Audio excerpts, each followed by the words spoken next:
Jagatsinghpur block अंतर्गत नवापाटणा ग्राम में अनुष्ठित होगा गजलक्ष्मी पूजा निमंते पुलिस प्रशासन और ग्रामवासी सहित एक समन्वय कमिटी बैठक अनुष्ठित हो जाइछि। ए बैठक में जगतसिंहपुर थाना एसडीपीओ रश्मि रंजन साहू और तरिकुंद फांडे अधिकारी भास्वत राय और जगतसिंहपुर थाना एडिशनाल आईआईसी और थाना बड़बाबू चौक देते नवापाटणा ग्रामवासी उपस्थित दीर्घ 100 वर्ष ऊर्ध्व हो आसुवा प्रसिद्ध लक्ष्मी पूजा किपरि सुरुखुरी और शांति श्रृंखला समापन हो जहां नहीं नवापाटणा हाट निकटरे थिबा मठ परिसर में पुलिस और ग्रामवासी मध्य एक समन्वय बैठक अनुष्ठित हो जाइछि। घटनास्थल में स्थानीय सरपंच देखा मिल ना जहां ग्रामवासी असंतोष देखा देछि। जगतसिंहपुर जिलूर संग्राम किशोर पट्टनायक रिपोर्ट आवाज ओडिशा।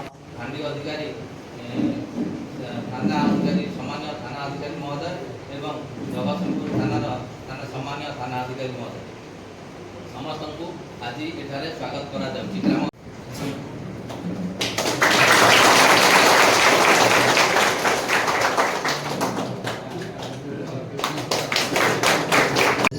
मोना लक्ष्मीधर बेहरा मोई नवापाटना ग्रामर चला ये गजलक्ष्मी पूजा भसाणी उत्सव केमती शांति श्रृंखला मध्य घटो कारण ये बहुत दिन 100 वर्षर पुराणा लक्ष्मी जात्रा श्रृंखलित भाव में सब कार्य हुए। वर्तमान परिस्थिति जहाँ से दृष्टि आम पुलिस सहयोग खोजुँ ये किसी असामाजिक व्यक्ति आ भर को पशि विशृंखला सृष्टि कर तो ये जो 100 वर्षर लक्ष्मी पूजा केतोटी जगार हुए आम समुदाय 18 जगह हुए ना गाँ गोटे साई सब 18 पालन करने तो इच्छा आम द्वारा तो से जिन संभव नुह। बर्तमान युव समाज जो प्रकार अच्छा आम चेष्टा करूँ न करने आम कथार तो बर्तमान समस्ते ना तेणु आम चेष्टा करूँ गाँव श्रृंखला रक्षा करने युवक मैंने बेसी सहयोग करवा उचित। बिहारपुर गाँव मोर जन्म सेटा हूँ मो गोटे बड़ परिचय आज्ञा ये पुलिस प्रशासन एवं ग्रामवासी मिलित सहयोग आज आम समन्वय बैठक डकाई यही बैठकर मुख्य उद्देश्य थिला कि आगामी गजलक्ष्मी पूजा केमिति आम शांति श्रृंखलार सहित पालन करवा किछि बिना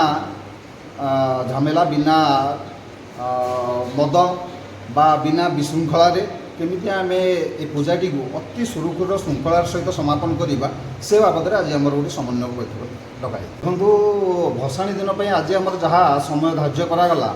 आमको एसडीओपी महोदय और समस्त पुलिस प्रशासन महोदय आमको अवगत कराइले जे राति 10टा भितर आमको NH5 टच करने पड़ो जहाँद्वारा कि आम थानपति मेढ़ से बहुत समय धरे अपेक्षा करके रोचे से आम सहित सामिल हो पारना बाजा हो भल मद ये सामिल हो पारना तेणुक आमर प्रशासन अनुजाई आज स्थिर करागला जे राति 10टा सुधा NH पाखे जिन जाकि समस्त मेढ़ पहुँचे।